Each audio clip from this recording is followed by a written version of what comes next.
আপনারা জানেন যে আগামীকালই অর্থাৎ যেদিন চূড়ান্ত ভোটার তালিকা প্রকাশিত হচ্ছে সেদিনই প্রথম দফায় রাজ্যে 240 কোম্পানি কেন্দ্রীয় বাহিনী আসতে চলেছে।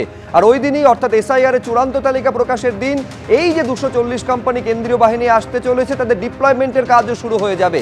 আমি এই নিয়ে আরো বিস্তারিত জানবো। রুমা পাল আমাদের প্রতিনিধি রয়েছেন। রুমা, এই যে প্রথম দফায় 240 কোম্পানি সেন্ট্রাল ফোর্স আসতে চলেছে, কিভাবে তাদের ডিপ্লয়মেন্ট হবে, তাদের কিভাবে ব্যবহার করা হবে, কি ভাবনা চিন্তা কমিশনের? দেখো, প্রাথমিক পর্যায়ে যেটা বলা হয়েছিল যে 1 মার্চের আগেই কিন্তু আসবে, সেই সুবাদেই কিন্তু জানা যাচ্ছে যে কেন্দ্রীয় বাহিনী আসছে এবং একেবারে যেদিনকে voter list, final voter list বেরোচ্ছে সেদিনকেই কিন্তু এসে পৌঁছবে। এবং খুব স্বাভাবিক, প্রত্যেকটা জেলার ক্ষেত্রেই কিন্তু তারা ঠিক করে দিয়েছেন যে কোথায় কোথায় থাকবে এবং অবশ্যই সেক্ষেত্রে কেন্দ্রীয় বাহিনী কোথায় থাকবে সেক্ষেত্রে যেমন অবশ্যই জিপিএস এর মাধ্যমে তাদেরকে ট্র্যাক করা সম্ভব হবে। এবং তার সঙ্গে এটাও খুব এরিয়া ডমিনেশনের সাথে সাথে মানুষের মধ্যে যে কনফিডেন্স বিল্ড আপ করার প্রাথমিক যে কাজ, সে কাজটা কিন্তু তারা করবেন। এবং সেক্ষেত্রে যদি আমি কলকাতার ক্ষেত্রেই যদি ধরে রাখি, সেটা কিন্তু 12 কোম্পানি কেন্দ্রীয় বাহিনী আসবে প্রথম যেটা আসছে। এবং সেক্ষেত্রে পূর্ব মেদিনীপুরে দেখা যাচ্ছে যেটা 14 কোম্পানি। এবং তার সঙ্গে এটাও ঠিক যে মালদাতেও 12 কোম্পানি এবং দক্ষিণ দিনাজপুরে 10 কোম্পানি। তারপরে আমরা দেখতে পাচ্ছি উত্তর 24 পরগনা, দক্ষিণ 24 পরগনাতেও কিন্তু ধাপে ধাপে বিভিন্ন জায়গায় আলাদা করে কেন্দ্রীয় বাহিনী আসছে। এবং খুব এটাও ঠিক, যেহেতু এখনো ভোট ঘোষণা হয়নি, সেক্ষেত্রে এই বাহিনীকে কিন্তু অবশ্যই রাজ্য পুলিশ রয়েছে, সেই রাজ্য পুলিশের মাধ্যমে তারা কিন্তু ঠিক করবেন যে কোথায় কি যাবে, অবশ্যই কমিশনের সাথে কথা বলে। এবং তার সঙ্গে এটাও ঠিক যে এসপিএনও আছেন, স্টেট পুলিশ নোডাল অফিসার আছেন, তার তত্ত্বাবধানেই সবকিছু হবে। এটাও ঠিক যে কমিশন বলছে যে যেহেতু এখনো ভোট ঘোষণা হয়নি, কিন্তু প্রাথমিক পর্যায়ে যে কাজ যেটা বলা হচ্ছে যে এরিয়া ডমিনেশন এবং যেটা হচ্ছে কনফিডেন্স বিল্ডার, সেটা সেই ক্ষেত্রে সেটাই করবেন এই কেন্দ্রীয় বাহিনী আসবে। এবং যেহেতু কালকে একদম ফাইনাল ভোটার লিস্ট বেরোবে, ফাইনাল ভোটার লিস্টে যাতে কোনো অপ্রীতিকর ঘটনা না ঘটে বা কোনো এই ধরনের ঘটনা, আইন শৃঙ্খলার কোনো অবনতি না হয়, সেদিকেও কিন্তু নজর রাখছে কমিশন। এবং এটা ঠিক, যেহেতু প্রথম পর্যায়ে আসছে 240 এবং আরো 10 মার্চের আগেই কিন্তু আসবে আরো 240 কোম্পানি, অর্থাৎ 480 কোম্পানি কিন্তু কেন্দ্রীয় বাহিনী ঘোষণা করে দেওয়া হয়েছে একেবারে ভোটের নির্ঘণ্ট ঘোষণার আগেই। রুমা, তোমাকে ধন্যবাদ। অর্থাৎ আগামীকাল যখন চূড়ান্ত ভোটার তালিকা প্রকাশিত হতে চলেছে সেই দিনই প্রথম দফায় 240 কোম্পানি কেন্দ্রীয় বাহিনী এই রাজ্যে এসে পৌঁছচ্ছে। মুখ্য নির্বাচনী আধিকারিক কি বলছেন এই নিয়ে একবার দেখব। কোনটা গোপন দিলাম এটা বলতে হবে না, কে গোপন দিচ্ছে, কখন গোপন দিচ্ছে, কে অ্যালিগেশন দিচ্ছে, আমাকে তো কেউ বলেনি। যদি কোনো গোপন দিচ্ছে তো আমাকে তো আগে বলতো, আমি সিও আছি এখানে। আচ্ছা স্যার, বলছি যে কেন্দ্রীয় বাহিনীকে জিপিএস ট্র্যাকার লাগানো হবে বা তাদের বডি ক্যামেরা থাকবে, যেটা আপনি কাল বলছিলেন, এটা কোনো স্পেসিফিক রিজন আছে স্যার? না, এটা স্পেসিফিক রিজন নেই। যে আমাদের যে পুলিশ অবজারভার এসছেন, যে পুলিশ অবজারভার ইসিআই পাঠিয়েছেন, উনি সিদ্ধান্ত নিয়েছেন এটা করার জন্য। এটা কি বাহিনী মুভমেন্ট ট্র্যাক করার জন্য? কারণ এরকম ইয়েস, বাহিনী মুভমেন্ট ট্র্যাক করার জন্য। স্যার থোড়া বাহিনী মুভমেন্ট ট্র্যাক করার জন্য, ওর কি জন্য? না স্যার, এটা কি আগে অভিযোগ হতো যে বাহিনী কি করছে না, নিষ্ক্রিয় আছে, সেইটা? না, এটা কিছু নেই। যেটা আগে কি হতো না হতো, আই এম নট কনসার্ন। এটা নতুন অবজারভার এসছেন, উনি বললেন যে আমি এরকমই করবো, যেটা আছে আমার এটাই রিকোয়েস্ট করছি, আমি ইসিআইকে এটা উপদেশ দিচ্ছি, আমরা অ্যাডভাইস দিচ্ছি, উনি বললেন এটা। স্যার, পলিটিক্যাল পার্টিগুলো বলছেন যে কেন্দ্রীয় বাহিনী আসছে ঠিকই, কিন্তু তাদের তো এসপির আন্ডারেই কাজ করতে হবে। নিশ্চয়ই এসপি আন্ডার কাজ করতে হবে। সেক্ষেত্রে তো রাজ্য পুলিশের ক্ষেত্রেই হচ্ছে। ভাই, SP how can you assume যেটা এসপি আছে ল অ্যান্ড অর্ডার কাজ করবে না? How can you assume that? SP যে আছে, এসপি তো দায়বদ্ধ আছে ল অ্যান্ড অর্ডার মেনটেন করার জন্য। এটা তো নেই কি কোথায় ল অ্যান্ড অর্ডার হবে ও সেন্ট্রাল বাহিনীকে ইউজ করবে না।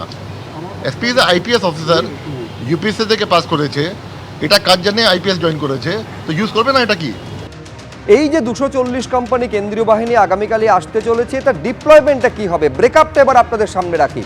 বারাসাত পুলিশ জেলায় থাকবে 6 কোম্পানি কেন্দ্রীয় বাহিনী, বনগাঁ পুলিশ জেলায় 4 কোম্পানি, বসিরহাট পুলিশ জেলায় 7 কোম্পানি, ব্যারাকপুর পুলিশ কমিশনারেটে মোতায়েন থাকবে 9 কোম্পানি বাহিনী, বিধাননগর পুলিশ কমিশনারেটে 4 কোম্পানি, আর সব মিলে এই জেলায় 30 কোম্পানি কেন্দ্রীয় বাহিনী মোতায়েন থাকবে। এবার দক্ষিণ 24 পরগনাটা জেলার ছবি আপনাদের সামনে তুলে ধরি। বারুইপুরে 5, ডায়মন্ড হারবারে 6 কোম্পানি বাহিনী মোতায়েন করা থাকবে, সুন্দরবন পুলিশ জেলায় থাকবে 4 কোম্পানি বাহিনী, সব মিলিয়ে এইখানে মোতায়েন হবে 15 কোম্পানি কেন্দ্রীয় বাহিনী।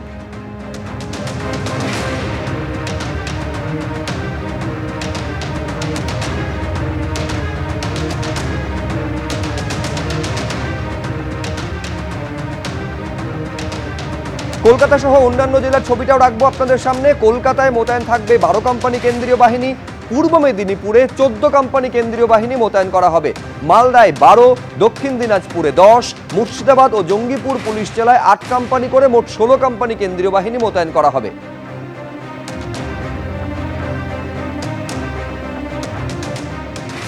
কেন্দ্রীয় বাহিনীর জওয়ানরা এসে স্কুলে স্কুলে থাকতেই পারেন, কিন্তু আমরা চাইবো না সেজন্য স্কুল শিক্ষা ব্যাহত হোক। এই মন্তব্য করেছেন ব্রাত্য বসু। 8000-এর বেশি স্কুল এমনিই বন্ধ হয়ে যাবে, কারণ টিচাররাই তো নেই, সেখানে বরং বাহিনী থাকুক। পাল্টা মন্তব্য দিলীপ ঘোষের। এখন কেন্দ্রীয় সরকার যদি মনে করে থাকে যে স্কুলগুলোই একমাত্র হচ্ছে ধর্মশালা, সেটা কেন্দ্রীয় সরকারের মানে তারা স্কুল শিক্ষাকে কিভাবে দেখে সেটা দৃষ্টিভঙ্গির প্রশ্ন। তো আমাদের এসে থাকতেই পারেন। আমার মনে হয় কেন্দ্রীয় সরকার নিশ্চয়ই তাদের বাহিনী কোথায় থাকবেন তার থাকার ক্ষেত্রে নিশ্চয়ই তাদের আলাদা ভাবনা আছে, কিন্তু এটার জন্য যদি রাজ্যে স্কুল শিক্ষা ব্যাহত হয় সেটা আমরা চাইবো না। 8000-এর বেশি স্কুল তো এমনি বন্ধ হয়ে যাবে, যেখানে টিচারই নেই। তো সেখানে ফোর্স থাকুক, সেটাও তো সেন্ট্রাল গভর্নমেন্টের সর্বশিক্ষা অভিযানের টাকা স্কুল তৈরি, ওনারা তো করেননি। ওনারা টিচারও দিতে পারছেন না। 6000-এর বেশি স্কুল আছে যেখানে স্টুডেন্ট নেই, সেই স্কুলগুলো কী হবে? এইসব কাজে লাগুক। সাধারণ জনতার ভিড়ে একটু আলাদা ভাবনা চিন্তা, একটু আলাদা ধ্যান ধারণা কাদের বলুন তো? জেনজিদের। হ্যাঁ, সেই ঝকঝকে তরুণ তরুণীদের কথা বলছি, যারা সমাজটাকে দেখেন একটু অন্য চোখে, ভাবেন একটু অন্যভাবে। তাই আজকে জেনে নেব আসন্ন নির্বাচন নিয়ে তারা কি ভাবছেন। চলুন শুনে নিই আনফিল্টার্ড জেনজি বলছে কি। নতুন প্রজন্মের একজন মানুষ হিসেবে তুমি কি বেছে নিতে চাও, সরকারি চাকরি নাকি ব্যবসা? বেছে তো নিতে চাই সরকারি চাকরি, কিন্তু সেই ব্যবস্থা তো আমাদের পশ্চিমবঙ্গে আর নেই। সরকারি চাকরি প্রার্থীরা সব কান্নাকাটি করছে, বা যাদের ছিল তাদেরও চলে যাচ্ছে। এই রাজ্যে চাকরি বাকরি তো এই অতীত হয়ে গেছে। দারুণ কাজবাজের অবস্থা, নানান রকম কাজবাজ, নানান রকম সুযোগ সুবিধা সবই তো রয়েছে, কাজবাজও রয়েছে, আমরাও তো করছি। এখনো প্রত্যেকটা স্কুলে এখনো পর্যন্ত সঠিকভাবে কম্পিউটার শিক্ষাটাই এখনো পর্যন্ত ঠিকভাবে ইমপ্লিমেন্ট করা হয়নি। সেক্ষেত্রে এআই শিক্ষার জন্য যে 500 কোটি টাকার কথা বলা হচ্ছে, এটা শুধুমাত্র আইওয়াস ছাড়া আমার মনে হয় আর কিছুই না। এখন বলতে গেলে গ্রাম বা শহর সব জায়গাতেই ইন্টারনেট ব্যবস্থাটা মোটামুটি আছে। আর ব্যবসার কথা যদি বলা হয়, তো সেখানে দাঁড়িয়ে ঘুগনি, চপ, মুড়ি। আমি শান্তশিষ্টভাবেই আমি ব্যবসা করতে পারছি। চাঁদা আর তোলা এগুলো ছাড়া তো ব্যবসা করাও সম্ভব হচ্ছে না। ব্যবসা করতে গিয়ে আমার কোনো রকম গুন্ডা বা কোনো রকম থ্রেটের কোনো রকম সম্মুখীন হতে হয়নি। কন্ট্রাকচুয়াল চাকরি হচ্ছে, চাকরি বাকরি বলতে গেলে ওই 10,000 9,000, আর সরকারি চাকরি তো নেই। না, রাজ্যে চাকরি আছে। সাফাই গেয়ে নয়, সাফ কথাতেই জিততে হবে জেনজির মন, এমনটাই স্পষ্ট বার্তা দিচ্ছে তারা। এরপর অন্য কোনো বিধানসভা কেন্দ্রে গিয়ে আমরা শুনবো জেনজি বলছে কি। এবিপি আনন্দ, এগিয়ে থাকে, এগিয়ে রাখে।